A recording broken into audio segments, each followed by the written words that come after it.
سرسبز ہو جو سبزہ تیرا پائمال ہو، سرسبز ہو جو سبزہ تیرا پائمال ہو، بیٹھے تو جس شجر کے تلے وہ نہال ہو۔ الحمدللہ رب العالمین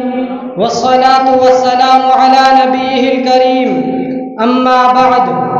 فقد قال اللہ تعالی فی کلامہ العزیز: اعوذ باللہ من الشیطان الرجیم، بسم اللہ الرحمن الرحیم۔ لقد كان لكم في رسول الله أسوة حسنة، وقال النبي صلى الله عليه وسلم: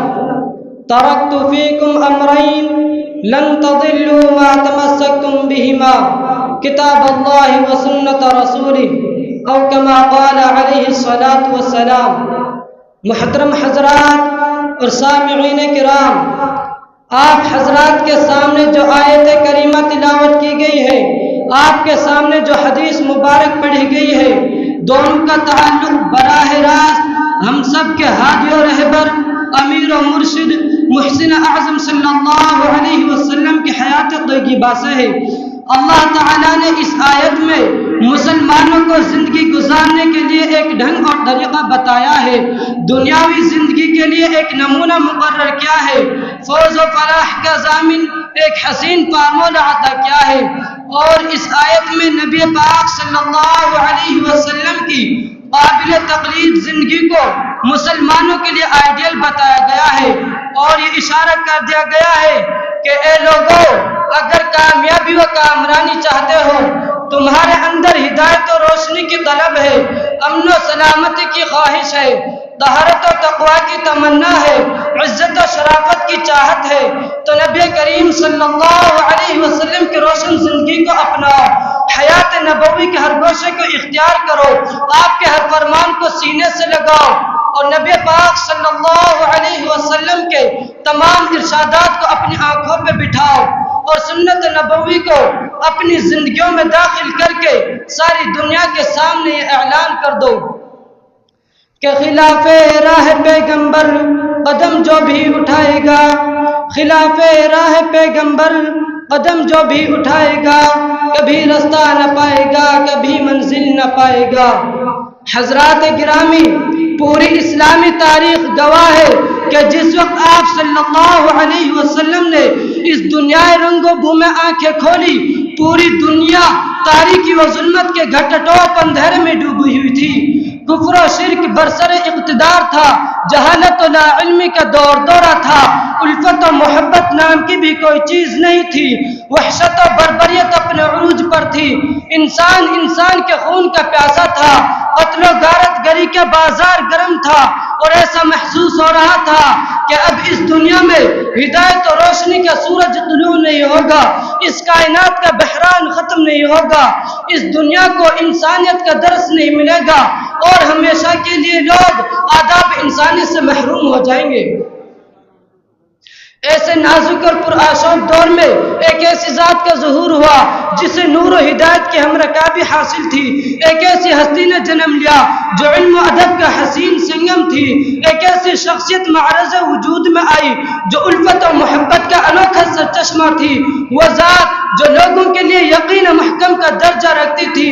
جس کے اندر انسانیت شناسی اور مردم نوازی کا وصف نمایاں تھا، اور جس کا فیض بے قرار انسان و جنات سے تجاوز کر کے حیوان و نباتات اور درخت و جمادات سب کو عام تھا۔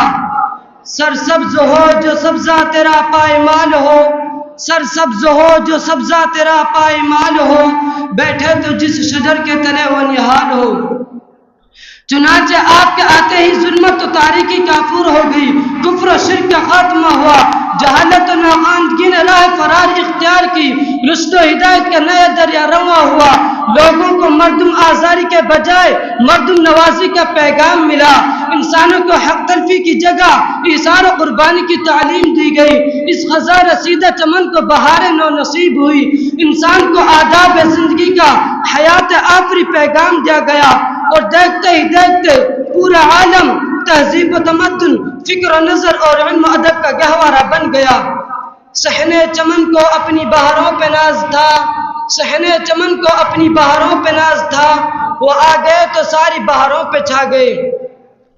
اور دنیا نے دیکھا کہ جو لوگ اس دامن ہدایت سے وابستہ ہوئے وہ زندہ جاوید ہو گئے. جنہوں نے ان مدرسوں میں تعلیم پائی وہ نبی پاک صلی اللہ علیہ وسلم کے سچے جانشین کہلائے. جن لوگوں نے اس آستانے کو مضبوطی سے تھامے رکھا وہ رضی اللہ عنہم ورضوا عنہ کہ بشارت العام ذوالقاب سے نوازے گئے. یہی وہ در تھا جسے پکڑنے کے بعد حضرت ابوبکر رضی اللہ عنہ صدیق کہلائے. یہی وہ دربار تھا جہاں سر جھکانے کے بعد حضرت عمر رضی اللہ عنہ کو فاروق اعظم کے خطاب ملا.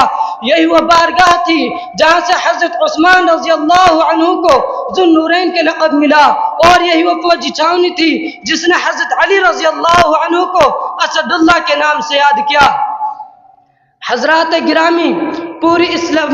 پوری دنیا جانتی ہے کہ جو دربار رسالت سے جڑے وہ آسمان علم و عمل کے درخت سے ستارے بن گئے، زہد و قناعت اور صبر و توکل کے امام بن گئے. انہیں دربار رسالت سے اصحاب النجوم کی بشارت ملی. دنیا و آخرت دونوں میں کامیابی و سرخروئی کی ضمانت دی گئی. اور ایسا کیوں نہ ہوتا، اللہ نے تو آپ کو اسی کام کے لیے بھیجا ہی تھا. انسانوں کی رشد و ہدایت آپ کا مشن تھا، انسانیت نوازی اور ایجاد سازی آپ کا دورۂ امتیاز تھا.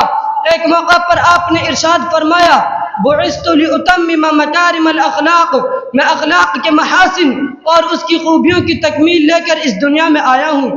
قرآن کریم نے بھی آپ کی ہمدردی و غمگساری اور تواضع و انکساری کا نقش ان الفاظ میں کھینچا ہے. وَلَوْ كُنْتَ فَظًّا غَلِيظَ الْقَلْبِ لَانفَضُّوا مِنْ حَوْلِكَ، کہ اگر آپ بدخلق اور سخت دل ہوتے تو مؤمنین آپ کے دربار عالی سے کٹ جاتے، ان کا آپ سے تعلق ختم ہو جاتا. لیکن اللہ نے تو آپ کو خلوص و وفا کا پیکر اور ایثار و قربانی کے خوگر بنا کر بھیجا تھا. امت کی اصلاح میں آپ نے اپنی پوری توانائی صرف کر دی. ان لوگوں کو انسانیت سکھانے اور انسان بنانے کے جرم میں امت کی اصلاح میں آپ نے اپنی پوری توانائی صرف کر دی. انسانوں کو راہ راست پہ لانے کے لیے ہر طرح کے مصائب کا سامنا کیا. انسانوں کی بھلائی کے لیے آپ نے دنیا کے ہر ظلم و ستم کو برداشت کیا، لیکن کبھی اپنے مشن سے پیچھے نہیں ہٹے اور اس کائنات کی تاریک وادیوں کو اپنے خون جگر سے تراش کر روشن کر دیا. اپنے لہو سے روشن کر دیں گلیاں اس ویرانے کی، اپنے لہو سے روشن کر دیں گلیاں اس ویرانے کی، گرچہ بہت تاریک تھی راہ شہر وفا تک جانے کی. حضرات محترم، وآخر دعوانا ان الحمد للہ رب العالمین.